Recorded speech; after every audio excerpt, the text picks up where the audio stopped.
Hi everybody, welcome to Living Traditions Homestead. My name is Sarah, this is my husband Kevin.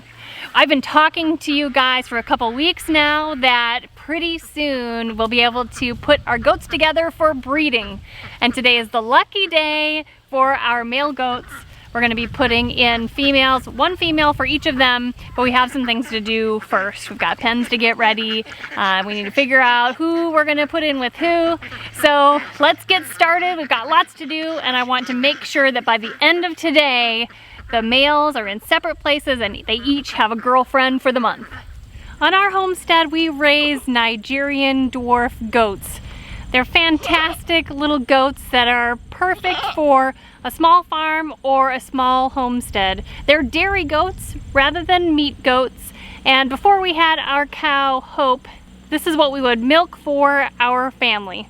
The milk from Nigerian dwarf goats is very high in butter fat. It is very sweet milk.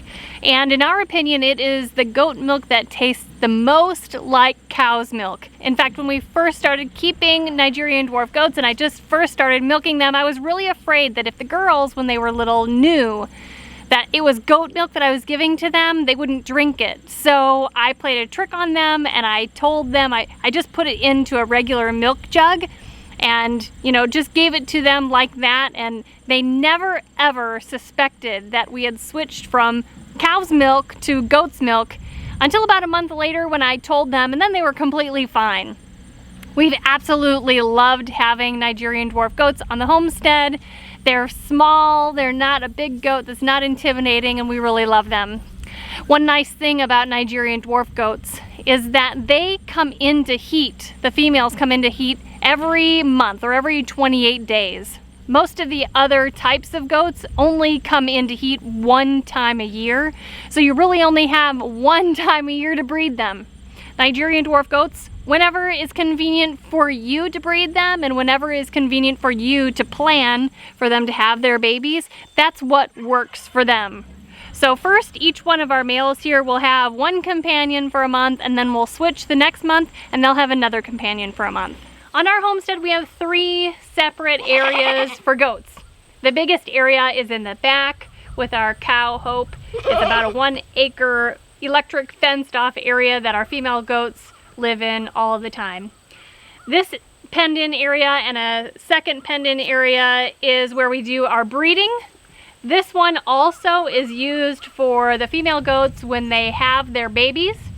There are 3 kidding pens back here in this barn, and then they use this fenced off area to raise their kids until they're ready to go to their new homes. We have some cleaning up to do in this pen area. We're going to clean out the kidding pen areas because that's where they go in to keep warm. We'll have one of our male goats in here with one of the females, then we'll use the other penned off area for the second pair. So we're going to grab some tools and I'm going to get the tractor so we can get going cleaning up this area.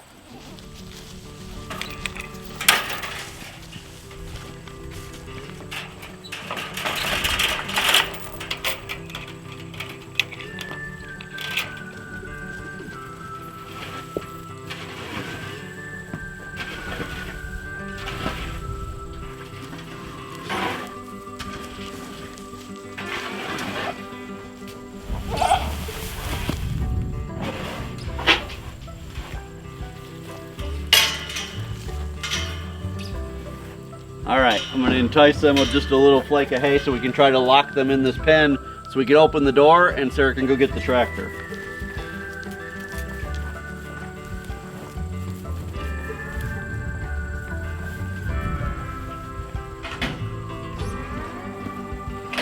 Well, that was easy. Goats are always suckers for food, so now we can open their pen door and get this all cleaned out.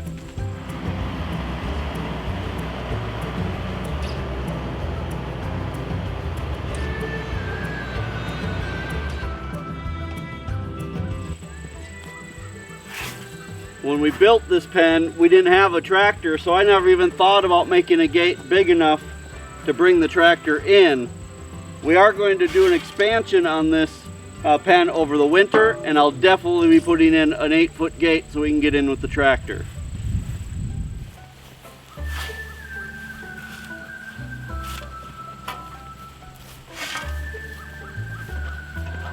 So that was quick and easy. Now that we've got it all cleaned out, we're gonna take all this bedding and the goat manure to our compost pile.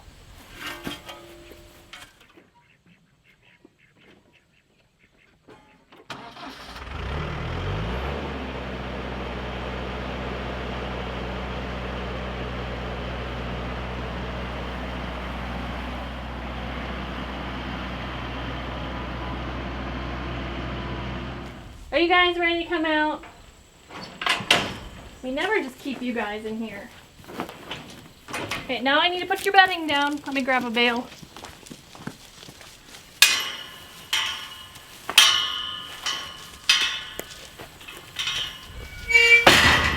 I want them to stay warm and cozy.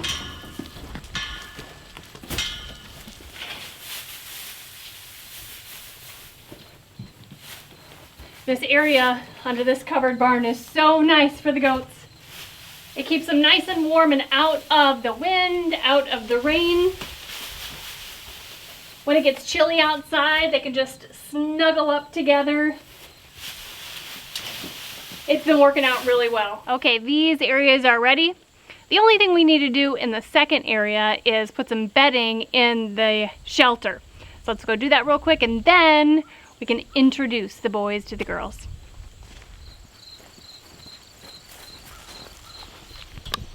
They're nice and cozy for a couple of lovebirds.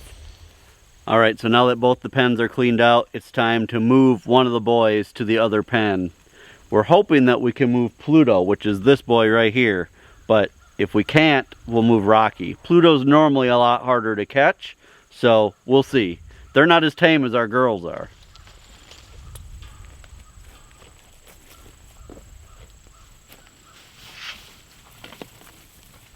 Got him.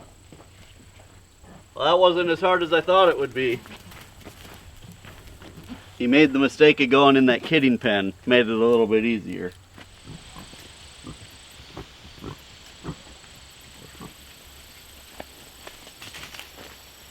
That's right. Here. Come on.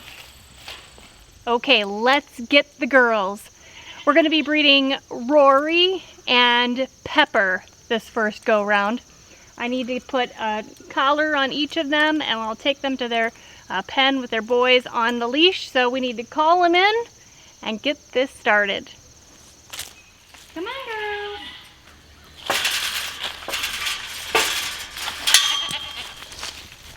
Come on, girls. Hi, girls. This is Princess. She's not being bred this time. This is Rory. Coco, she's waiting till November, and this is Pepper. So Pepper is going, and so is Rory. Let's get collars on you. What a good girl you are. You too, Pepper. What a good girl you are. Okay, Rory or Pepper, who's gonna be first? Rory is going to be put in with Pluto. He is the newest buck to our homestead. Rory has never bred with Pluto before, so it'll be really nice to see what kind of colors and what kind of baby goats they produce. Rory was our first goat on this homestead. She is the mom to these two goats. Pepper is from a different herd. Pepper, this cute one here, her father is actually Pluto, who Rory is going to be with. So that made the decision pretty easy who Pepper is going to be breeding with. She'll be breeding with Rocky. So let's bring Rory to Pluto and see if they are a good match and if they like each other. Are you ready? Are we going somewhere? Come on. Come on. Meet your boyfriend. Come on. You're okay. You're okay.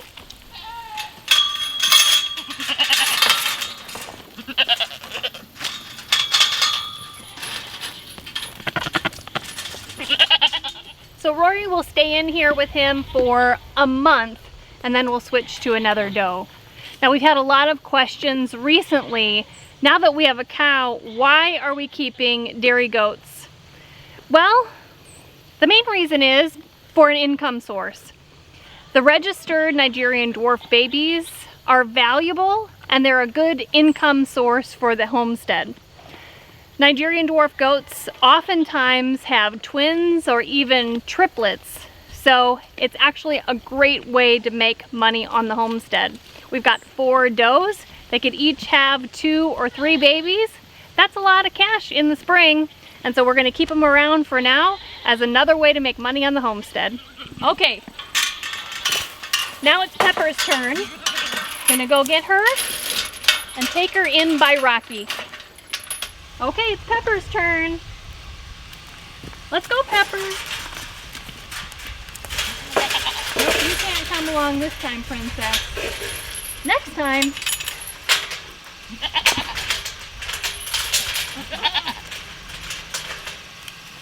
Okay, Pepper, let's go meet your boyfriend. Come on, I know you're scared.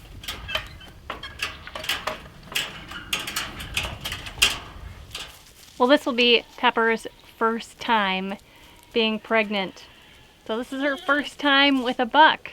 I'm excited, I'm a little nervous, and I'm sure she is too. So these ladies will stay with their boyfriends for a month. Their gestation period is just about 5 months, so we will expect babies from these 2 girls in March. You guys, thanks so much for stopping by while we're getting ready to breed our goats. I love this time of year because I love having baby goats on the homestead. If you're not a subscriber yet, please consider subscribing. We would love it. And share our videos with all the people you know. Until next time, thank you so much for stopping by the homestead. Take care and God bless.